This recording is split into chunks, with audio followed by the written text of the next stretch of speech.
changed a little bit. I just put the price of the car in that. I didn't reprint everybody's, but I just put the price of the vehicle in yours so that you could sign it. That's the one you want me to sign? Yes. And the one that has the staple, you could just take that with you.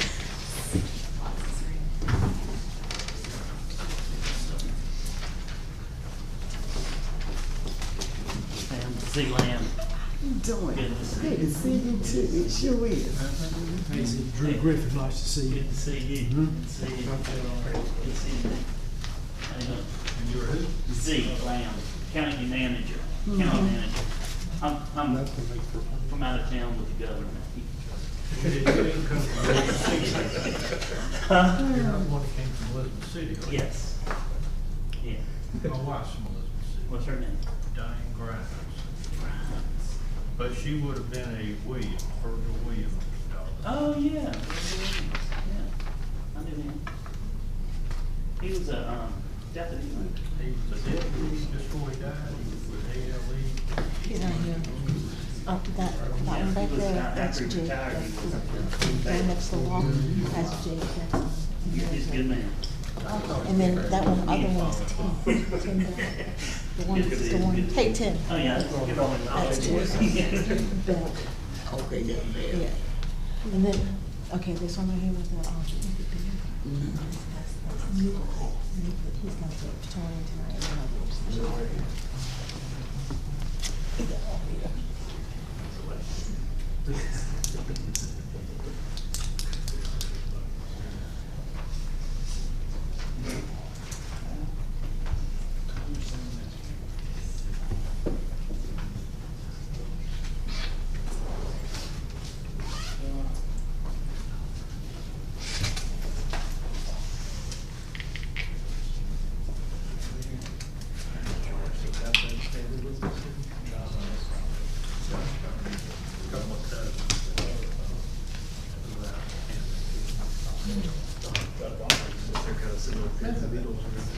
Yes. Sir.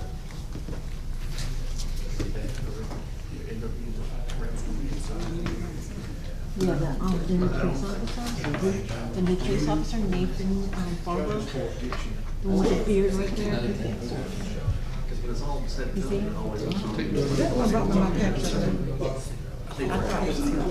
See, you know, when she left, that left us for second. So this is our second person. Because I was telling my daughter, Yeah. that's what I told my daughter. But there you go. My daughter, we brought it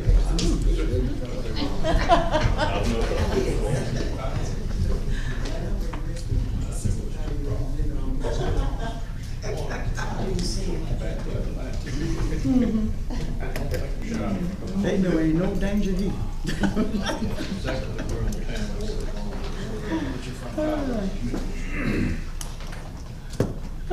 Though when mom says feet for you,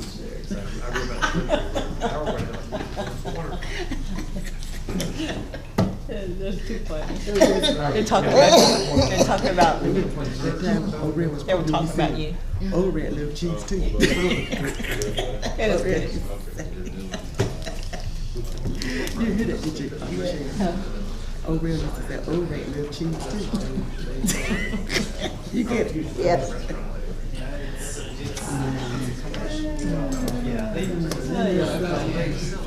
Who takes care of Braintree? What's her name? Angie something. Does she work?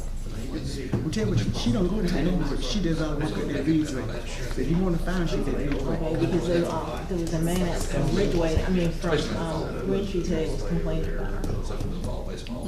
She's at that Ridgeway. He got a bad toilet. Some kind of toilet leak or something. And he was complaining about her, so they don't never see her. Because they don't have a maintenance man down there. They never had one, I guess. Ever since Jesse was got See, sick. they need to do something, because those are older people. They need somebody else. Just recently, I was like, well, Oh, Jesse used to do it. Yeah, but since he had that stroke, they haven't gotten anybody yet. That's been over 6 months, I know. I mean, if they move on the property to do some development, you know, but until they reach out to us and, you know, Still jacking with it's all speculation. People see that and they, you know, You gotta make sure the water bill's on there. Do they know, they don't know it's live? That's what she Does your brother know?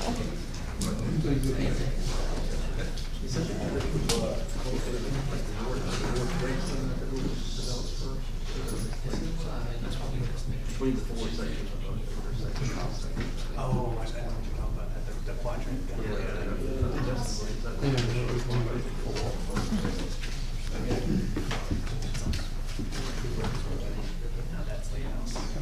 Sandra just said she saw me. What are you doing? She's watched this video.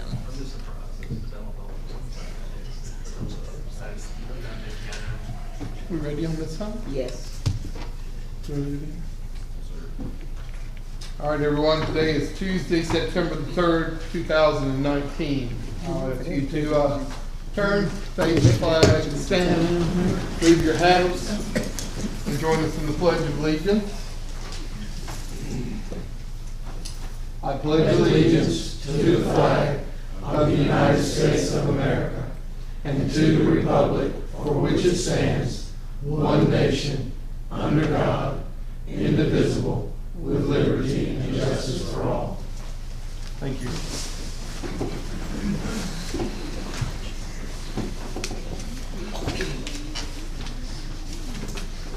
First item I have on my agenda is the minutes from the August 5th meeting. Everyone's had a chance to read over them. Do we have any changes that need to be made?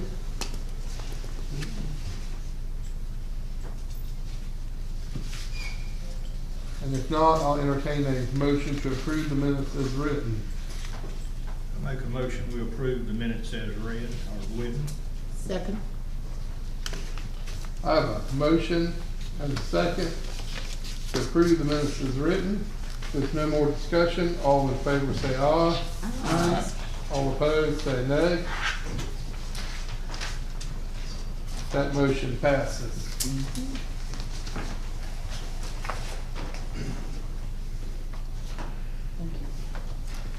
The next item I have on my agenda is the introduction of Springhead's newest police officer, Nathan Lee Barber.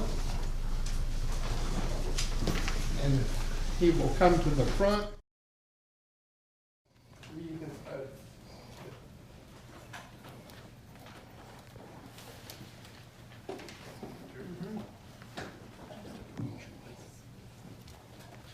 Where you want to sit, Mike? Turn around, face this way.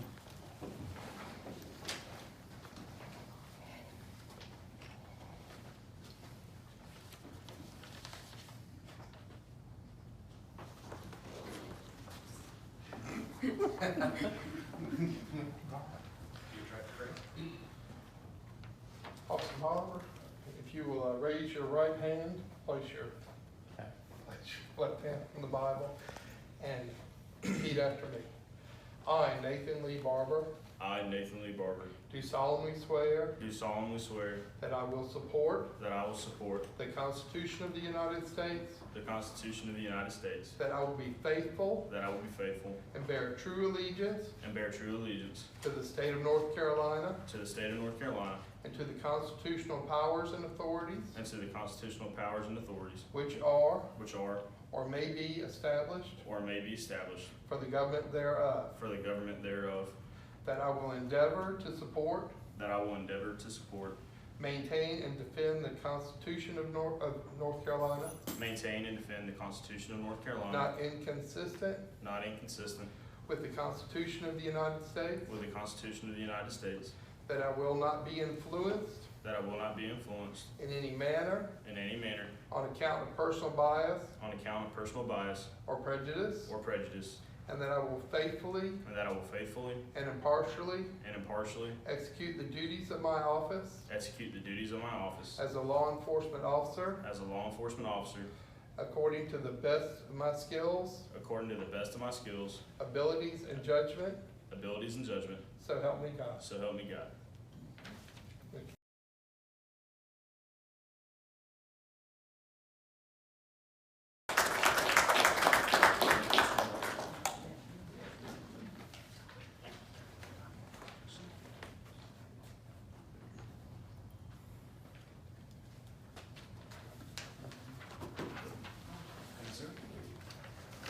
Congratulations. Thank you.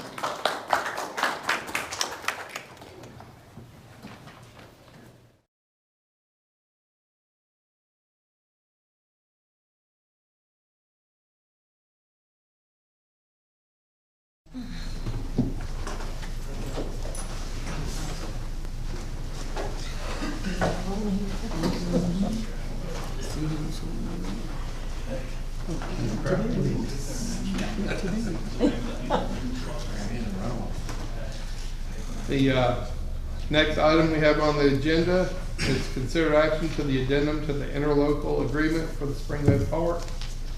So for the memo here, we currently have an existing interlocal agreement with the county maintaining our park. And so the county and town staff have been working over the last several months on an agreement, an addendum to the park to replace the playground equipment. Again, the playground equipment was part of a requirement, which is a Parks and Recreation Trust Fund project in the past. And so we took down the equipment a couple months ago, and county manager is here, as well as Thomas Gillespie, the Parks and Rec director. Good afternoon. If there's any questions, I'll answer them. I will say briefly that the commissioners have not yet considered this. I know y'all hadn't had it considered at the last meeting, but I feel confident that they will be supportive of our efforts. I want to thank Jay for his work on this, and Brent. The only issue I think after we met was whether or not it would stay at 10 or revert back to 7 after the next 5 years.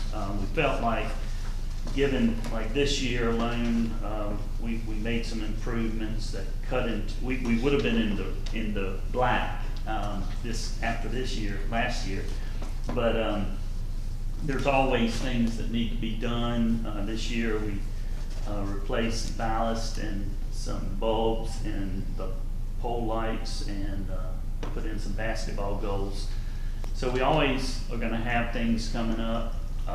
We can always, if you get a ridiculous balance in the reserve fund, we can always do another addendum to lower that amount. So the feeling was, instead of trying to go 10,000 for 5 or 6 years, just put it at 10,000, and we can always do that addendum if we need to make an adjustment.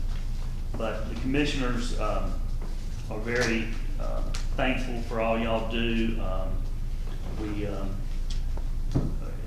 As y'all know, we hired a small business person who, the focus on that was Bailey, Middlesex, and Spring Hope. We felt like we needed some attention to southern part of the county in economic development, and so that's why they hired that person a couple years ago. But I'm here to answer any questions. Thank y'all for all you do.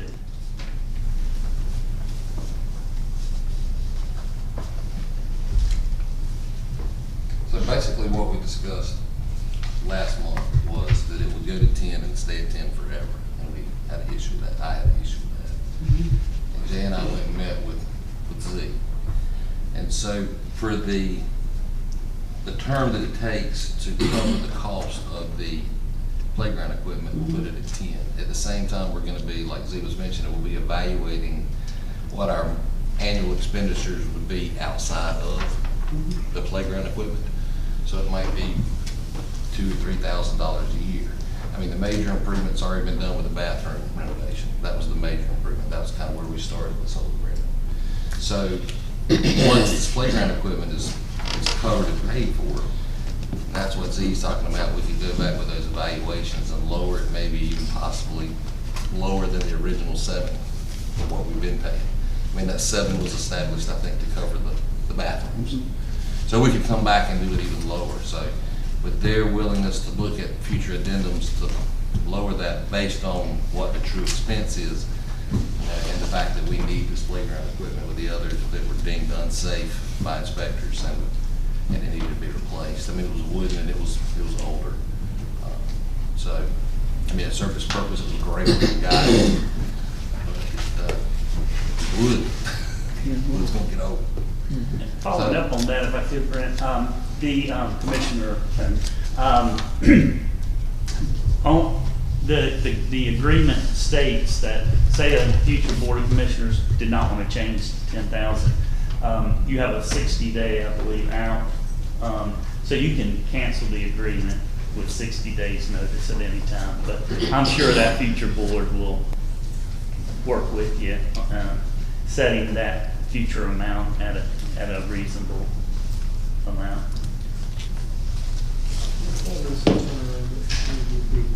Whatever it takes to cover the cost of the, so it's not a set amount of years. So if we're paying 10. Probably about 5 years, give or take a few months. At the end of last year, the balance was in the red, 3,400. So that 7,000 had pretty much paid for the restrooms. But if the equipment's costing 52, 53,000, it would, no other expenditures for capital improvements. It would take 5 years or 6 years. 6 years. Who is responsible for the damages if there are any breakdowns? The Parks and Rec is agreed for maintenance. Maintenance. Yeah, that's part of the Yeah. agreement. Okay. All maintenance. We do field maintenance, facility maintenance, power bill, cut grass, all that. So we do the power bill. I think we are paying. Pay the lights. Yeah, lights. Yeah. So the $10,000 a year, all those others are deducted first, the power bill, water. No, that's, we pay that. Okay. Y'all aren't even responsible for maintenance or power. We So the entire amount we pay you will go towards the purchase of the playground equipment. or Unless there's any other improvements. capital. Or other We- improvements needed. We pay all operation costs. We don't have anything.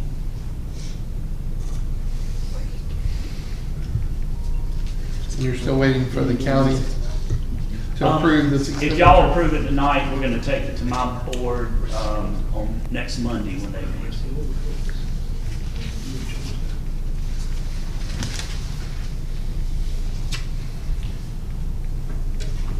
Anybody else have any questions for the manager, Mr. Lynn? Well, thank you very much, and just want to thank Jay and Commissioner Cohn for working with us, and we look forward to continuing the great relationship we have with y'all. Thank you.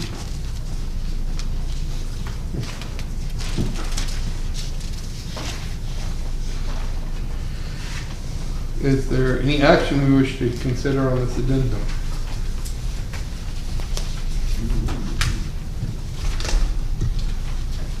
But for the fact that we need the playground equipment, I'm gonna make a motion that we accept the addendum to the interlocal agreement for the Spring Hill Park and move forward. Do I have a second? Second. I have a motion and a second to agree to the addendum to the interlocal agreement for the park. Is there any more discussion? All in favor say aye. Aye. All opposed say nay. That motion passes.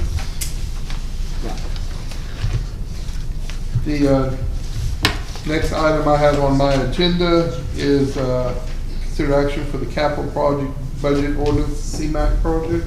Yes, it's the project has been named the 2019 Spring Hill Pedestrian Connection Project. And again, this is something that was awarded to us earlier this year from the state through the federal program. And again, the budget ordinance is broken down, showing the different phases, the matches. It is an 80-20 match. And Kevin Barnell with Sox Engineering is here this evening if you have any questions.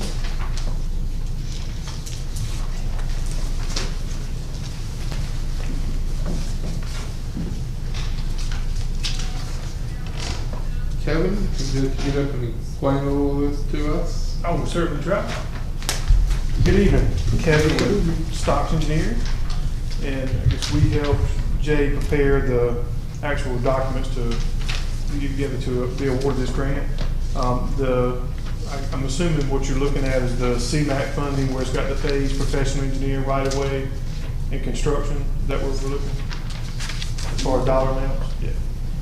So the first part of it is the professional engineer. The total funding for that is $143,660. That includes all of your preliminary, I guess, upfront design. So that's going to be your surveying, any wetland evaluations that need to be done, any permit fees that need to be paid, and then obviously the design and then the bidding specifications and all that required by DOT. And then we have $15,447 for right-of-way acquisition. In the event that we do need some of that, our goal is to stay within the right of way, but we may have areas where wheelchair ramps and things like that we do get off. And then that leaves us with a construction total of $635,509 for a total project cost of $794,615.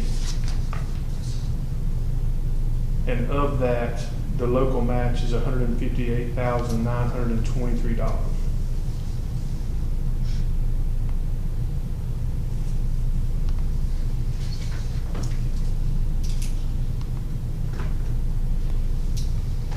Does he have any questions for Stocks Engineering? I have a couple. I'm going to give them the first shot at it. Yeah, I'm trying to remember, where was the final? I know it ran from Walnut up McLean to the park, McLean around City Food. I'm trying to remember because the map's not in here. Yeah, we start about halfway up Walnut Street, so halfway between Nash and McLean, we'll start on Walnut. We'll go up to McLean. We'll actually cross the road and run the north side of McLean Street all the way down to the school. And then we go out to, oh God, I can't remember now. Do we go all the way out to 581? Yeah, so where 581 on North Lewisburg comes down and connects and goes across 64 Alternate, Right. and going over the railroad tracks, connecting up To the towards- apartments up on Main Yes, Street. yes. Right. And then there is a section that's by Food Lion, continuously coming down from East Nash Street to the shopping center. Right. So about half of Walnut, all of McLean, from McLean down to 581, and then in front of the two line. Yeah. And when you say north side, help me out. It's going to be Park side. Park side. Park side. The new residents. That is our plan at this point. Nothing down 581 from McLean to old 64. We are doing McLean down to 64. So that section from the corner of Burger King back up to McLean, we are planning to do that. So then that sidewalk will run from Walnut Street on the north side of McLean, all the way across in front of school, and back around all the way out to 581, down 581 past Food Line, across the railroad track up to the apartments behind the railroad track, and then the sidewalk from 581 and 64 alternate at Burger King all the way back up. What it goes to, I think Hopkins Street. is where it Hopkins, starts. yeah.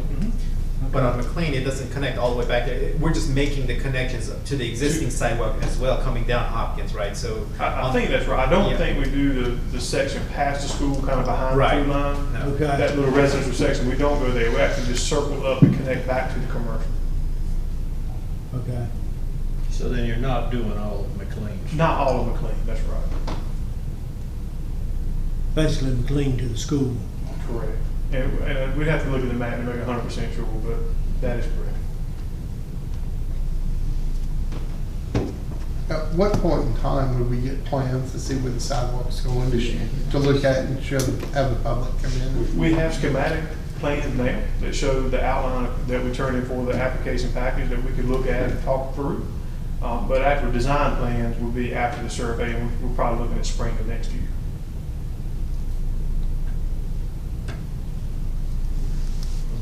Would that be something we should look at before we actually go paying for a design and make sure the residents are cool with where the sidewalks are? I think that's what you're getting at, maybe. It is, it's very much. So, yeah, we have that map that could be made available. We can have it at the next meeting if you wanted to, or we could have a separate meeting for something like that if you wanted to have a local, citizen town hall style meeting. I mean, is it possible maybe in the Enterprise or International News that we could put it out there for review? And I think it was originally when we first brought it forward. I think the paper did get a copy of it, but we certainly can do that again if we want to. It has been some time since that was done. At least so the public can put their input in. Yeah, because we hate to spend the money for design and then I agree. they don't like it, we gotta go back and redesign it, spend more money. I agree. But I can get Jay a copy of that, a PDF copy of that tomorrow. You guys can have it.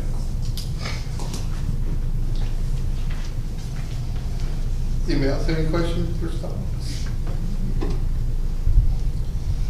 Or the manager? So just to clarify, post it on the town's website, Facebook, social media, but also get in contact with the local media to have it on If there. they're willing to put it in, yeah, sure. For public comment, kind of. Or at least invite them to the town hall Yeah, to see it. Exactly. Just ask them to let the public know. And we'll have copies of it up front Set the available for the table, so- public. Okay. Does For this public require a comment. public hearing?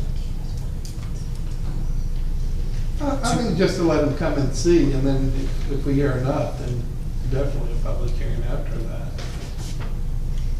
If everybody's happy, then we don't need to advertise for a couple of weeks and set a special Yeah, I meeting. agree with that. So you don't want to have to call a special meeting for the approval of, because you don't necessarily have to call a public hearing for the budget ordinance project, right? Okay. We'd just like to get the input of the citizens. Okay. I mean, because I'm sure there are gonna be some that are concerned that it's going down their yard. And when you said it's not going all the way out McLean to 581? The only residence that that would be in front of would be the last section of Walnut Street where the sidewalk currently ends. And then you would have, I think, one or two houses right on McLean at the corner by the Boy Scout hut. That should be the only houses that I'm aware of. The rest will be commercial or tied up to the apartments. Well, I thought it went all the way, I thought the original went all the way out McLean Street to 581. We need to look at the map. I don't think that's. No, it didn't, because that was something I questioned. Turn, yeah. Right. Stopped to discuss. Yeah. It was just making that connection to the existing sidewalks. Yeah, and I don't think it goes from Walnut to Pine either, right in front of Methodist Parsons. I don't think it goes, it connects those two either. It does not. It does not go back that way. It goes up to McLean and then turns right towards the school. So that's something I need a picture for us to review too. And again, we have looked at a lot of maps. Yeah. And it's I've seen it go back and forth. And it's a lot of sidewalk too. So when you start looking at it, it's not a small section of sidewalk that we're trying to do. It's over a mile worth of sidewalk in town. So it'd be a great improvement to being able to walk around town. I'm sorry, I was just trying to get my phone to quit beeping. I muted that, obviously, wasn't in the view with the camera. Do we have any action that the board would like to take at this time?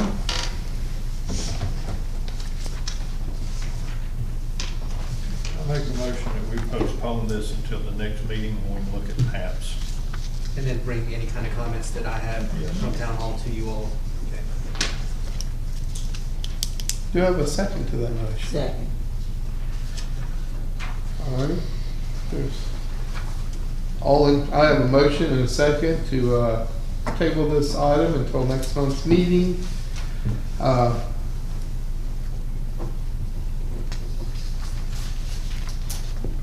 I have a motion? Do I have, all in favor, say aye. Not used to tabling. All against, say no. This item is tabled till next month. Yeah. Thank you, Kevin. Mr. Kevin, can you stick around for a few minutes? You almost got away.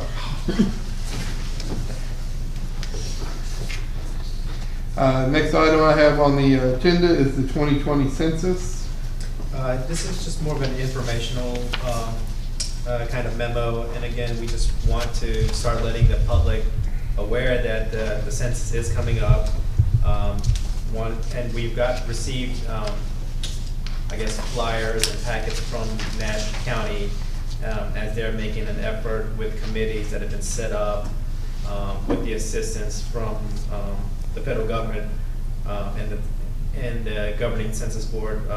Again, the online website is 2020census.gov, and the reason that this census is very important is that we want to make sure that every individual is accounted for. Part of the reasoning is that from the bullet points that we have $675 billion of federal money that will be divided among all the states, counties, and local communities each year for the next 10 years based on this information. And again, part of the awareness is letting individuals know that, again, census responses are kept confidential for 72 years. Census responses are, again, only used to create statistics, and it cannot be traced back to any one individual. So we'll be posting these flyers on the town's website, town hall as well too. There are versions of it bilingual, one in English and one in Spanish. And again, with this committee, the complete count committee that was created by Nash County, they are asking if any elected officials with each of the municipalities are interested in volunteering or being part of the committee. So if any of you all are interested, please let me know. I can forward you information regarding the next meetings that are set up as well.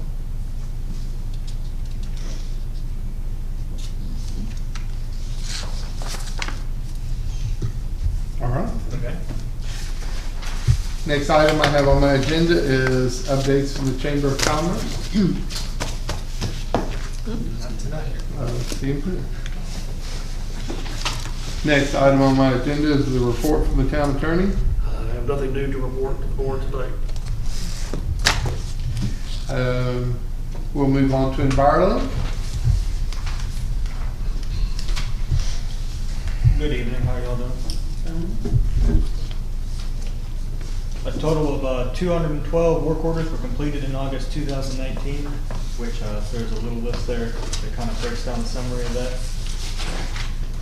On to well production. Current month well production is 4.13 million gallons, with the previous month of 4.28 million gallons. And then wastewater effluent was 2.38 million gallons, with the previous month of 2.04 million gallons. I have nothing else to report on that. If there's any questions. I just wanted to add a follow-up. I know that it's come up several times before regarding the generators, but wanted to touch on that. So at the wastewater treatment plant. So for generator number 1, it has been serviced by Chris Ferguson. And again, we are waiting on National Power to come and program. They have been contacted.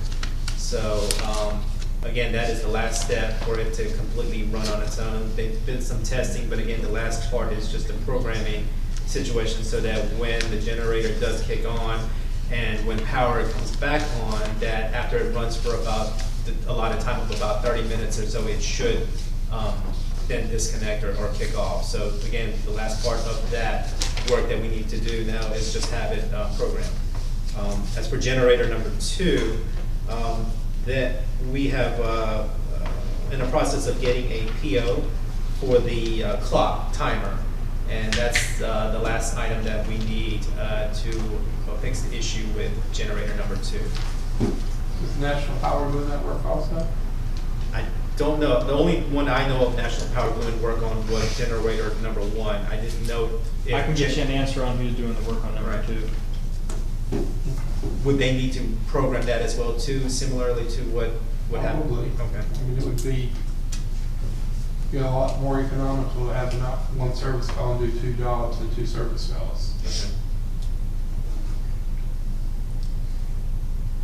Does anybody have any questions for environment? Yes, I want to find out. Did y'all flush last week? No, ma'am. We actually, there was 2 breaks that happened that night, so we were not able to flush. We're actually working on getting that rescheduled right now. Anyone else? Envirolink, do they cut the grass inside the town on roadways? Yes, sir. We do certain sections. We have certain sections that we do. I know the right of ways coming into town. I believe we do 64 coming in, and then I believe we're supposed to be doing 64 coming in both ways coming up East Nash and West Nash also. Nothing inside the city limits? Do you know exactly what section? McLean Street, behind the school? Behind the school? No, we do not cut anywhere over near the school over there. We do strictly around, I know, Town Hall, and then we also have kind of, I think, an agreement of what other little spots around town that we have. Who keeps that cut? About McLean Street or? Right there in the corner, behind the school, between the school and the dialysis center. Not sure. Dodge Street. That part of Dodge Street? I'm No, not sure. that's McLean Street. Oh, you're saying on the backside of the Yeah, yard. that's where the pecan trees are across from Ryan Court. I'm not sure. I could look into that, but I'm not sure who cuts or maintains that. Is that The the, brush is starting to come to the edge of the street. is that the Dallas Center property? I'm not sure. I'd have to check that. I'll look into that.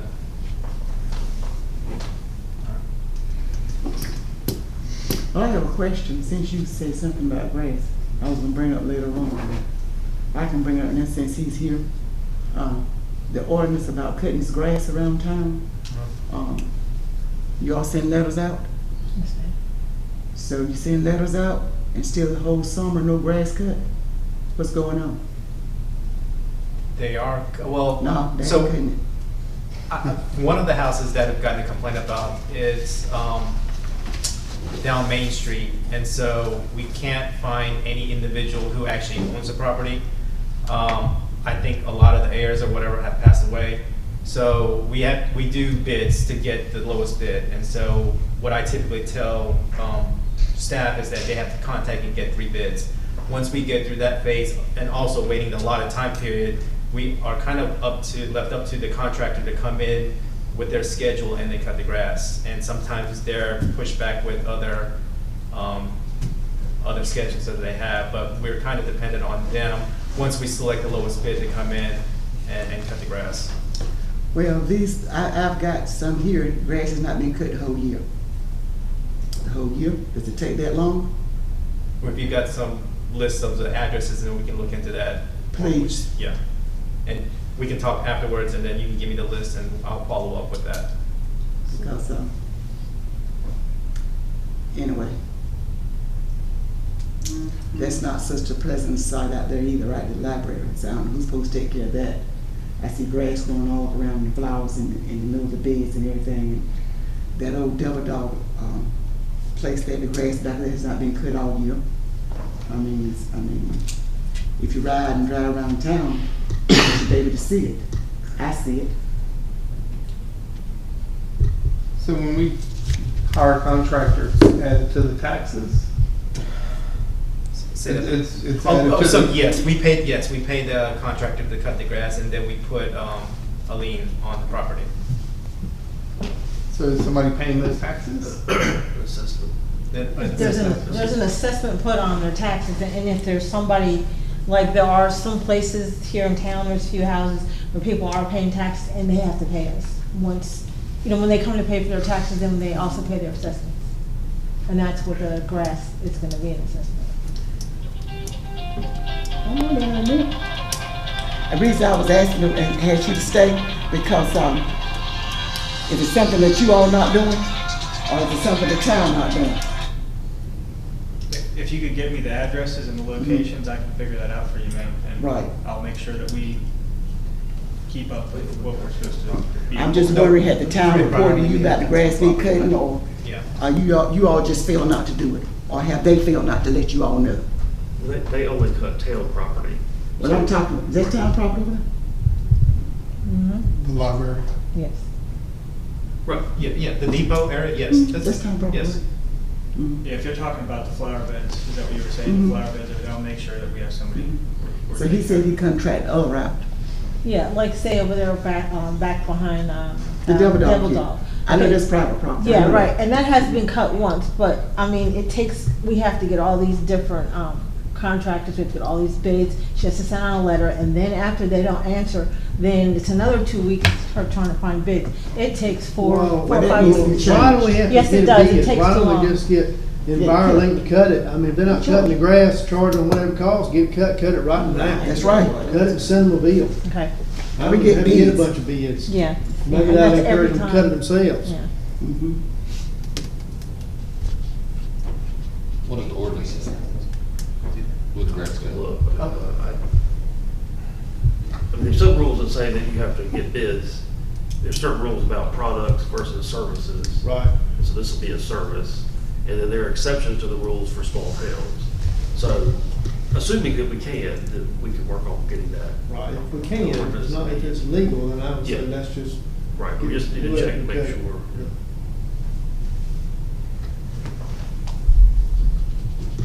I got two questions. I'm giving them all first. Anybody else have any questions for EnviroLink? All right, you must think of something. Sparks up. All right, the first one I have is Odell Cemetery. Now, the Wilder family contacted me 6 months ago that the woods have overgrown several of the plots. That their family members, Bill Wilder is the one, and so I talked to the town, they had talked with y'all, it was gonna get cut. Mr. Wilder caught me again 3 months later, and I sent a text to the town that I didn't want to hear any more of this conversation to get it done. I didn't want any excuses. I didn't want anything. I just wanted the work done, treat this family right, take care of our cemetery. Mr. Wilder caught me again. It's still not been cut for 6 months.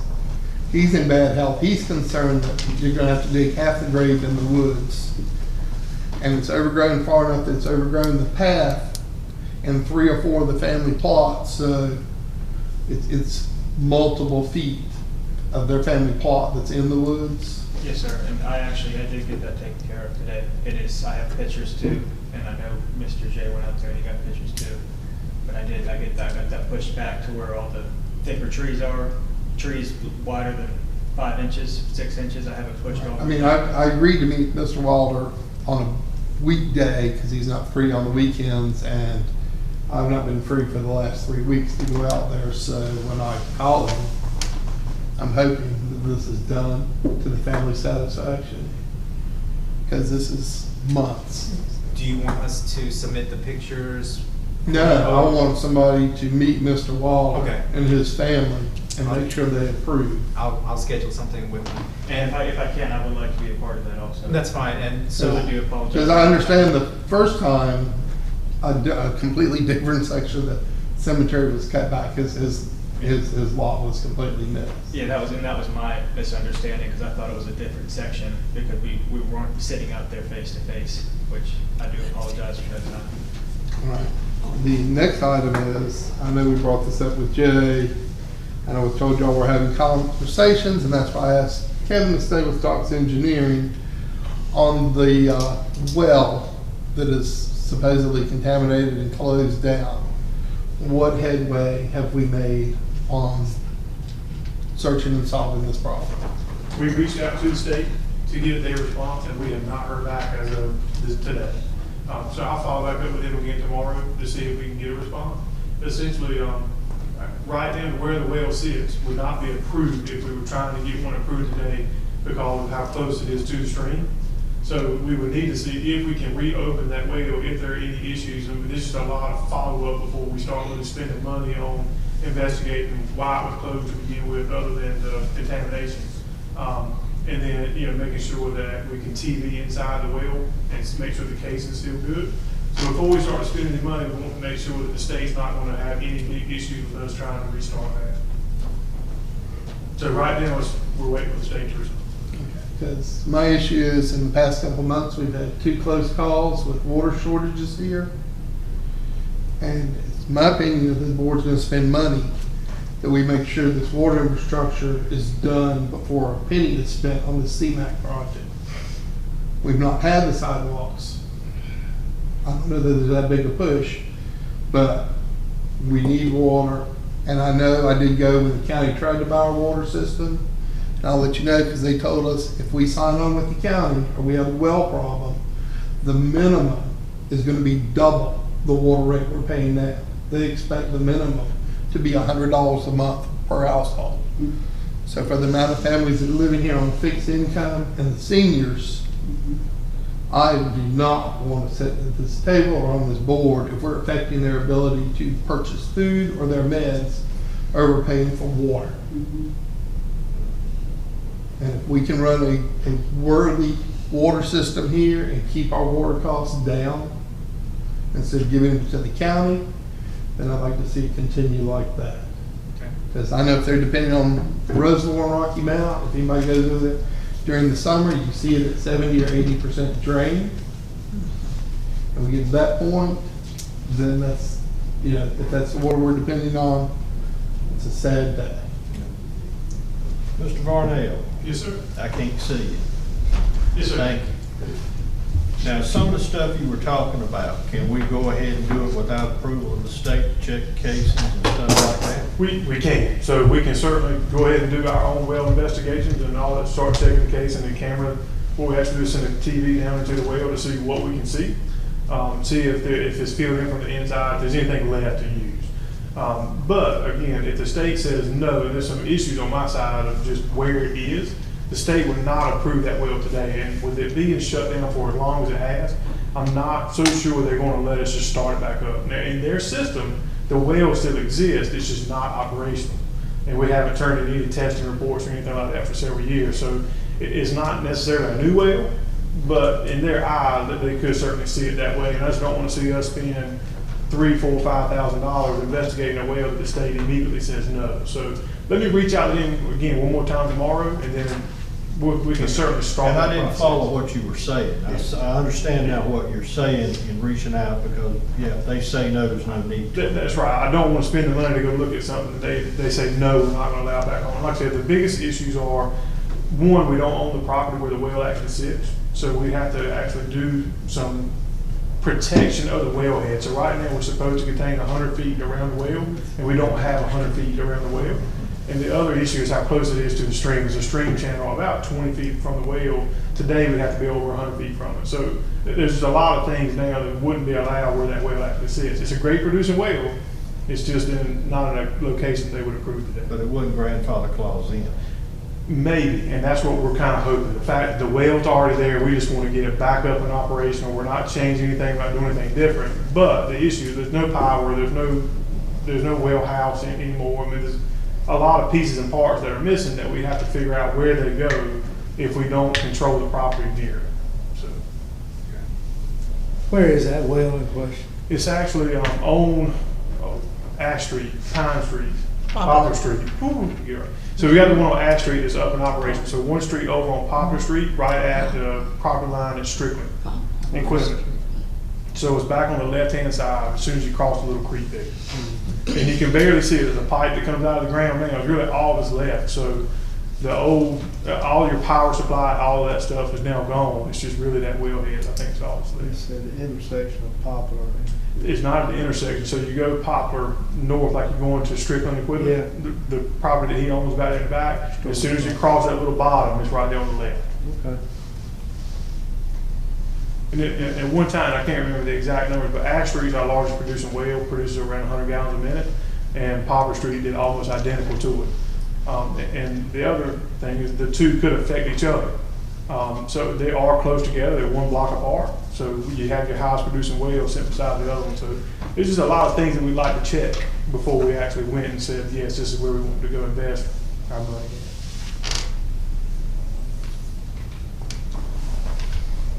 Does anybody else have any questions? Thank you, gentlemen. Thank you. Kevin, if you want to run for the wall, I'm going to stop you. That was it. My good thing? You never know, but at least somebody will call you. The next item I have on my agenda is the police chief's report.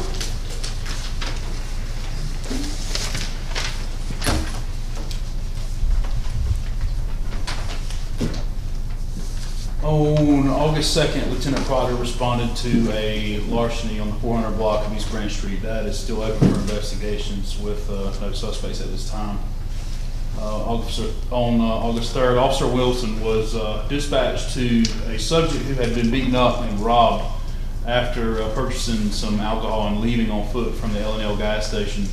It's still under investigation.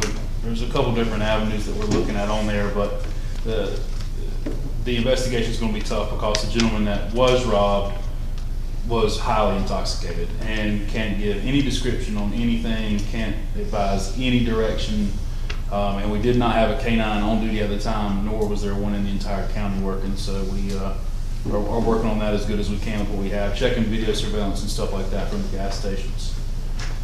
On August the 24th and 25th, the reason this is going to look kind of weird is we assisted Nashville Police Department with the Booze It and Lose It campaign, so some of these showing that we were assisting Nashville PD was on those days for a Wolfpack and several checkpoints that were done.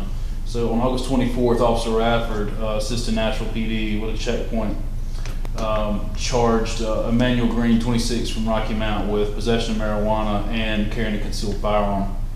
On the 24th, Detective Bell, while assisting Nashville PD with a checkpoint, charged Robert Murphy, 33, of Rocky Mount with driving while impaired. On August 25th, Detective Bell, while assisting Nashville with a checkpoint, charged Marquez Horton, 24, of Rocky Mount with driving while impaired and possession of an open container of alcohol. On August 25th, Officer Barber and Detective Bell responded to a report of a larceny on the 400 block of South Walnut. That investigation is still open. August 31st, Officers Wilson and Radford were conducting checkpoint on Walnut Street and charged Wayne Tabor, 56, of Nashville, driving while impaired and driving while revoked license, along with careless and reckless driving after attempting to avoid the checkpoint. The Governor's Highway Safety Program, Labor Day Booze It and Lose It, ran from August 16th through September 2nd. Our department had 26 offenses charged. Conducted three checkpoints with 6 charges during that, totaling 22 speeding citations, 5 revoked license, 4 no operator license, and 2 no insurance, with 12 other being anywhere from drug possession to other minor traffic offenses. And to update the board on the surplus cameras, I have been in contact with Bannerell Police Department, and they are going to purchase those cameras that were surplus. The check actually went in the mail today, and it's on the way. They're going to pick them up Wednesday when they come in for a conference that they're coming to. That's it. Anybody have any questions for the chief this evening?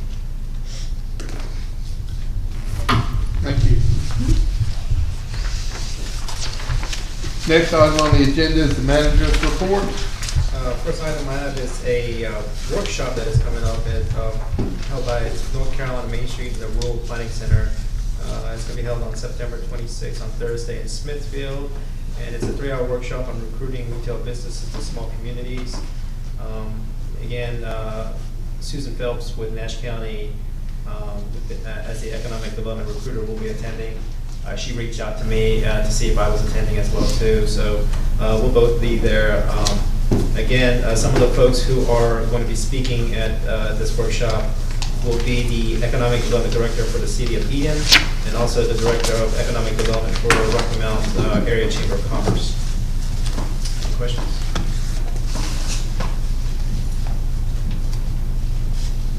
Okay. Next item is a ordinance update information. I did provide you a copy of a memo and also attachments A and B, and they're both red lines, so you can see what our current ordinance is and what the proposed changes are. Again, this is something that's been ongoing and discussed for several months, and again, working through the advisory board, the Downtown Development Board, on what changes we can do. And also, there was actually a community meeting that was held as well too. conducted by Cardinal Consultant through our EPA grant. And a lot of issues were brought up and discussed about things to potentially clean up the community, both, grievances discussed regarding both commercial and residential properties. And so working through one of the subcontractors, Bro Law Firm, they did make some recommendations and changes. And again, this is a complete draft. What's being proposed is that this will go before the planning board. A copy of it has also been provided for the members of the Downtown Development Board and also the planning board as well too, so that they can be prepared to discuss it at the next planning board meeting, which will be the third Thursday of September. And ideally, if there are any changes recommended by the planning board or suggestions for it to move forward, then this would be brought before the Board of Commissioners at the October meeting to be discussed and potentially be approved or denied or amended as well.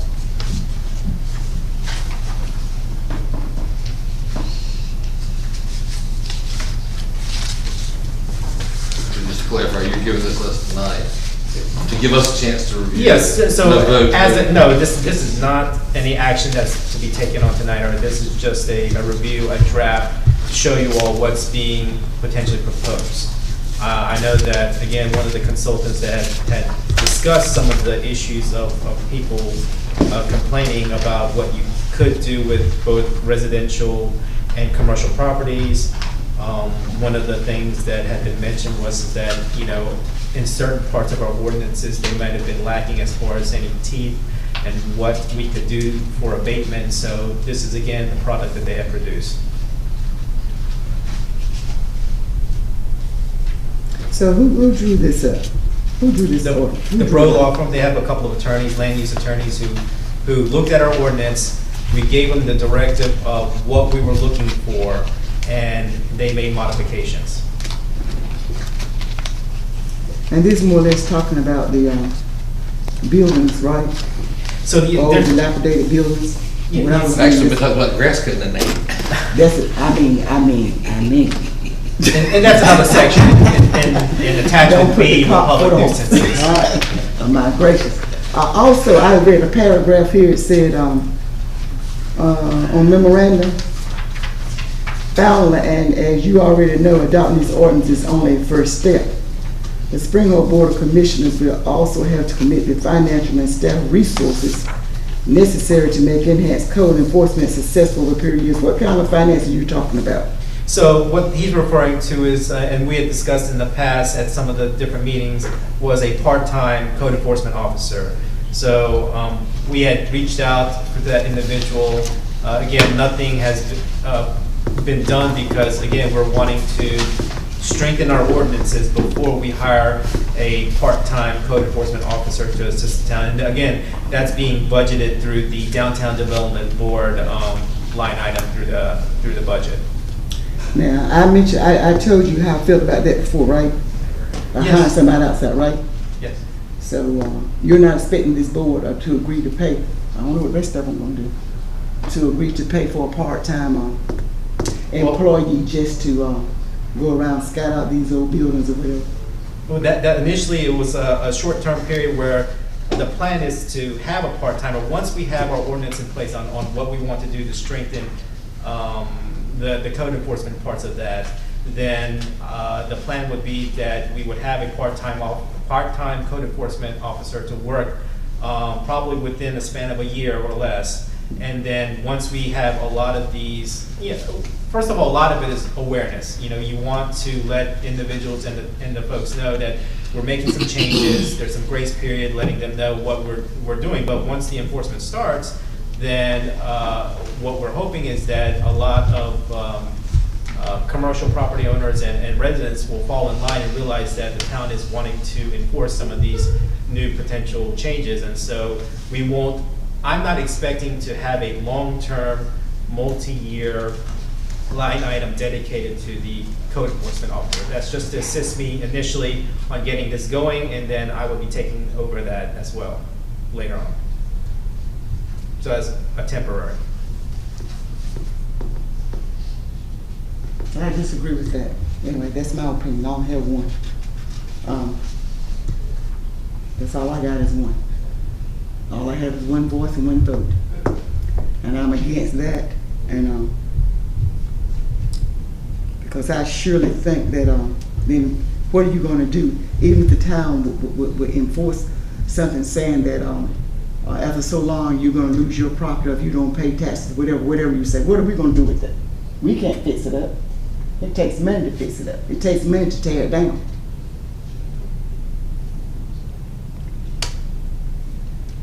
We don't need it. What we need it for? What are we going to do with it?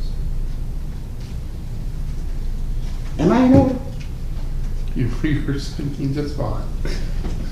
I've started reading it. I've made notes all over it. I mean, anything from the powers where it says he has the right of entry to go within any premises to make an examination or investigation. And it was my understanding that nowhere in this country could you force your way in without either a warrant or the person's permission. But it looks like we're in sections voiding the U.S. Constitution. No, so typically for zoning officers or administrators, they do have some leeway on going onto a property or reaching out to an individual. But if you have an individual who states that if you're looking into a zoning complaint or violation and that individual asks you to leave the property, then yes, you have to leave the property. But what you would do is that next step would be to go and receive an administrative warrant to then follow up on the investigation, yes. But there's also another section in here, if 5 people make a complaint against one person, then you're gonna send the zoning officer after them, so all you need is 5 people that are unhappy with you. Mm-hmm. And he's gonna beat on your door and tell you he wants in, or he's gonna get a warrant to come in. And, you know, I don't see the justifiable cause in that. I mean, I got started reading it, and I was mad enough that I put it down. I mean, I just started circling and marking and making notes. There's a lot in here to me that doesn't appear legal. So we can discuss some of the details if you want, and some of the comments. I will, the planning board. Okay, that's fine. But again, this is, a lot of the stuff that has been reviewed and put in here have been upheld in court. So as far as legality of some of those concerns, I could have the representatives or some of the attorneys, or even, again, Mark can look and review as well too, to double check about the validity on some of these. But most of those were examined and reviewed upon when the suggestions were made or changes are in this draft. I just feel like some more things need to be done, some more ordinances need to be changed for the appearance of this town. Is more than the dilapidated buildings. You got cars, junk cars sitting in yards, grass growing up. Is that? No, it ain't. Is it in here? Yeah. There should be some. What's going to do about that? It's all part of the nuisance. There's in the public nuisance section. Cars, garbage, like refrigerator. Attachment B. I'm assuming, Jay, we had an ordinance. We had a ordinance in place. For public nuisance? Yeah, or similar. Yes, it's in there. It's. But this group said we needed more than That's what our ordinance said. Well, and they took that from the direction from me when we gave them instructions on what we were looking for, saying, look, take a look at our ordinance, what can we do to beef up, and there's certain things, and again, a lot of those, I felt at least some of those directions came from different meetings that this board has had, or the Downtown Development Board has had, because we talked about some of our ordinances that were some parts deficient or lacking. I haven't read it completely. I think we need something, but I don't know if this is it, because I have not read it. Right. And again, this is a draft. Well, I think the circling of the notes is what, I know from the Downtown Development Board side of it, where we talked about it. That's what this is here for. We threw in our 2 cents worth of stuff that we thought. And we wanted, obviously, the normal route is to go from that to the planning board, then to the Board of Commissioners. But Jay's recommendation was let us look at it too, so our 2 cents worth in as commissioners, and then go to the planning board. So when it does finally come to us, all 3 boards would have looked at it and been able to kind of critique it.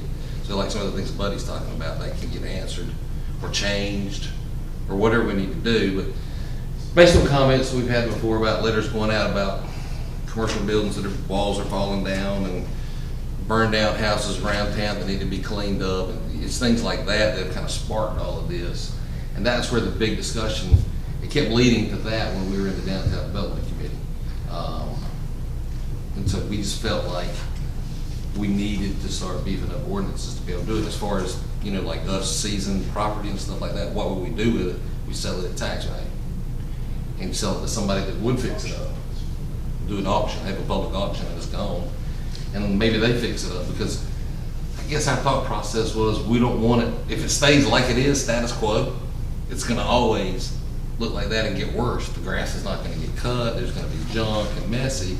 But if they're not gonna fix it and clean it up according to ordinance, if we have to have an avenue to take it and get it to somebody that will make it presentable. Yeah, we have buildings right now that we can't do anything with, that need fixing, that the town owns. Okay. That we need to do something with that. But if we could seize it, say they owe $5,000 in back taxes or whatever, we sell it for $5,000. We get our money out, and now somebody comes in and they make all the improvements, do what they need to do, and then they're subject to all the zoning from the county and the building codes and all that stuff. But I think our biggest thing is, it's been talked about so long, and it's stayed status quo for so long, that it needs a kicking off point.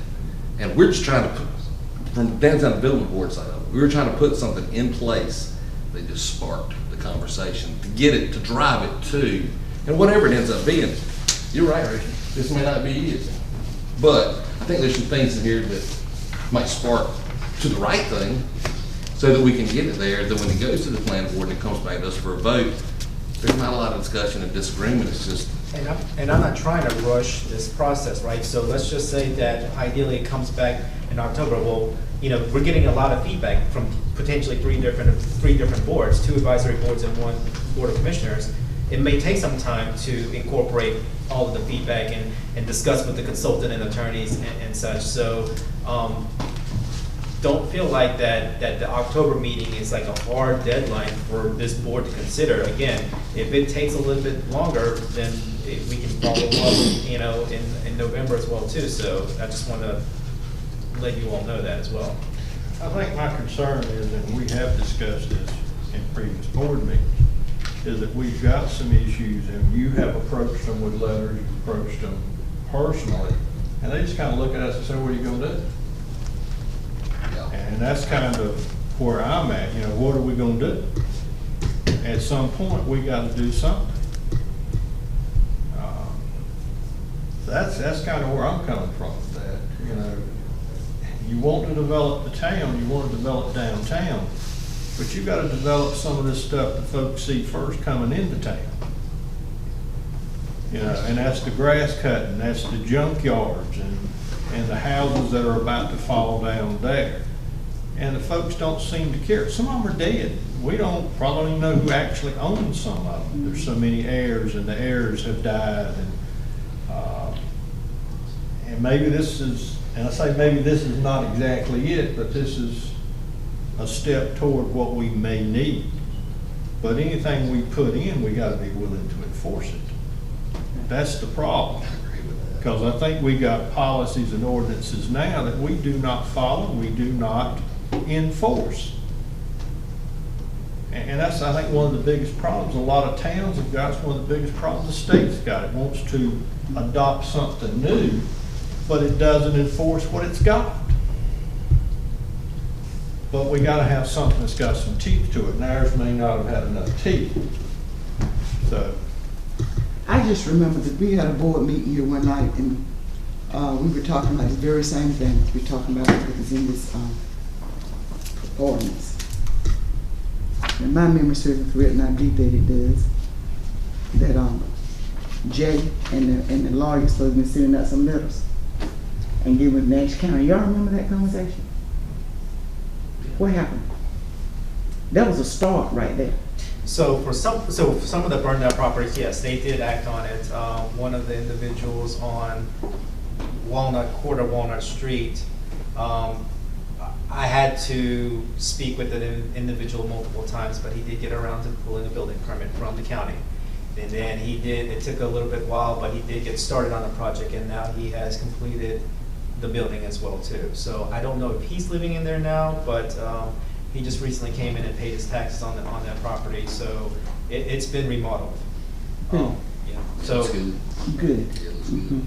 and one of the other individuals is That was again the mosquito place, the too. dispute between the heirs kind of situation. So I'm not sure what's going to happen with that, but again, we had one of the 3 letters proceed as well.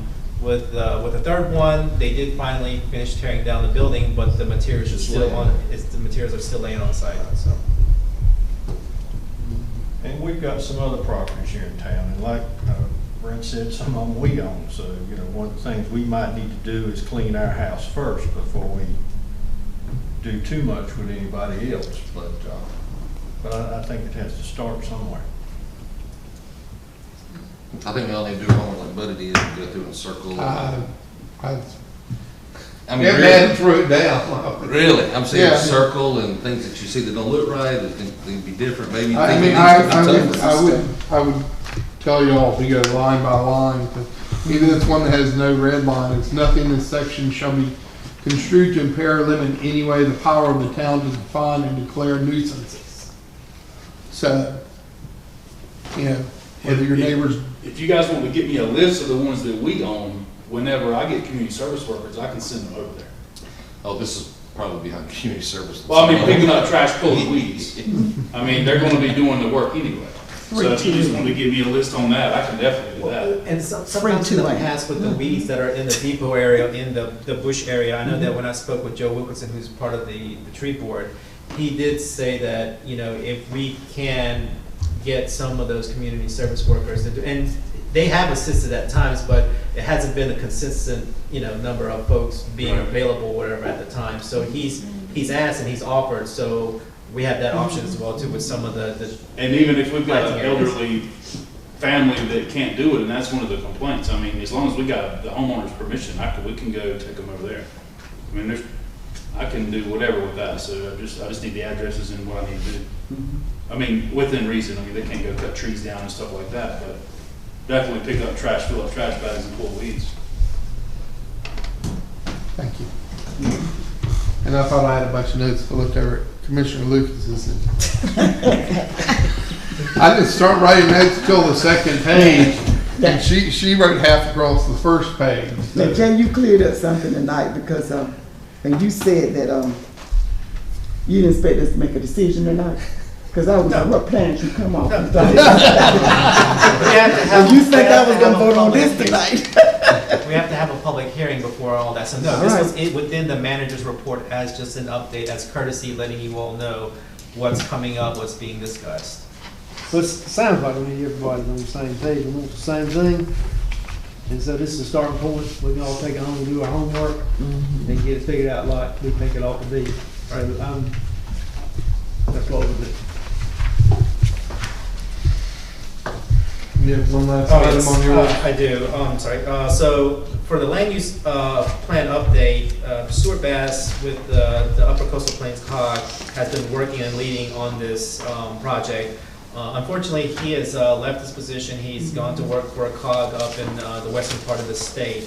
At the last meeting, at the last planning board meeting in August, he brought with him 2 planners from the COG, Andrew and Terrence. They attended, and they'll be taking over his duties where he left off.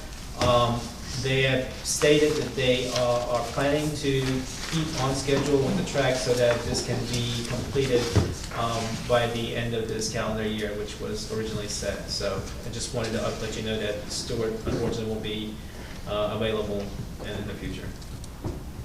That's it. He said if you need him, he'll call him. He did offer that. I had to cell phone number.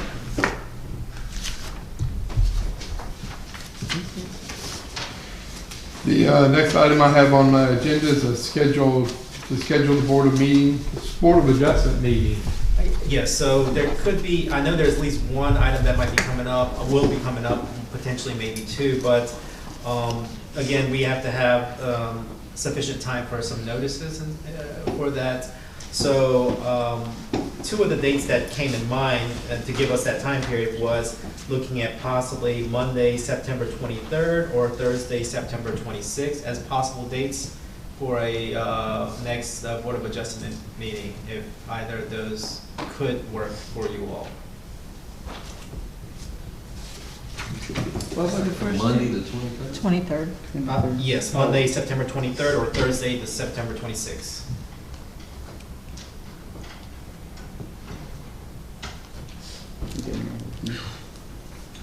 Right now, I can do either one. Yeah, Monday's good for me. I ain't seen. That's a Monday's good for me. 23rd. If I had to pick one, I'd pick one. But I can do it. That cons- Good. We'll check with Commissioner Griffin. It's appeared, huh? I think it's with that. It's quick.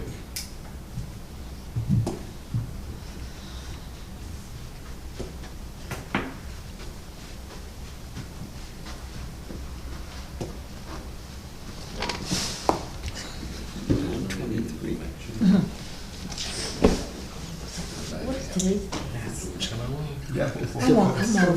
I'm all mixed up because today should. I keep on thinking it's Monday or the 3rd. It's Tuesday. Yeah, I know. I keep messing. It's okay. That's your two bucks.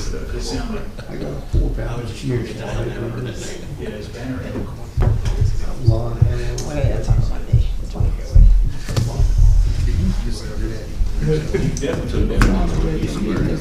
Board of Adjustment. You know, y'all like Board of Adjustments too?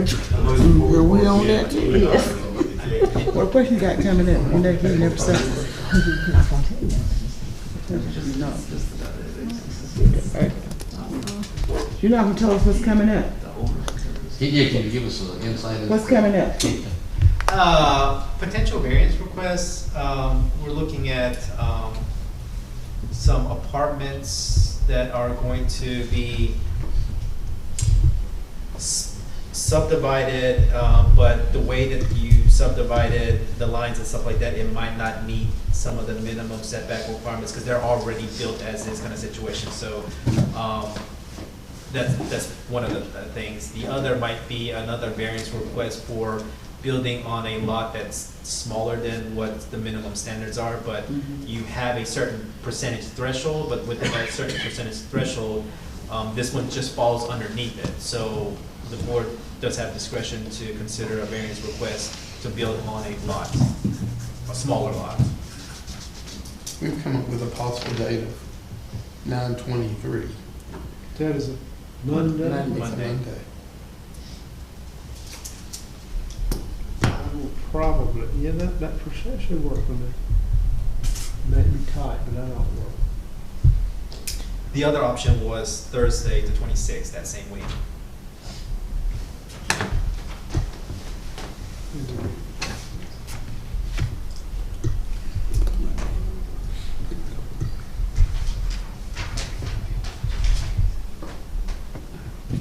What time until 7 o'clock, 6 o'clock? I think the last time we scheduled one, we scheduled at 7 o'clock, so it's up to this board discretion wise on what time you'd like to set in. I think 26 might be better for me.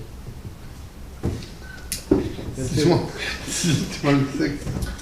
I mean, Work for but the others? If the 23rd is better for everybody else, that's fine. I'll try to make it. If y'all are good on the 23rd, then I'll plan on the 23rd. Just put it on the 23rd at 7 o'clock. 7 o'clock? Yeah. Would you like to make that motion? I make a motion, we schedule that meeting for September 23rd at 7 p.m. Second. Me and Commissioner Griffin made the motion here. I have a motion and a second for the Board of Adjustments meeting for September the 23rd at 7 p.m. There's no more discussion. All in favor say aye. Aye. All opposed say nay. Before we adjourn, I'd like to request a motion for a closed session for a personnel issue. but I will need that motion from the board. I make a motion that we have a closed session for personnel. Do I have a second? Second. I have a motion and a second for a closed session for personnel issue. If there's no more discussion, all in favor say aye. Aye. All opposed say nay. We are in closed session. We'll take a 2-minute break to give everyone a chance to leave the room. Or a 3-minute break. It won't take that long.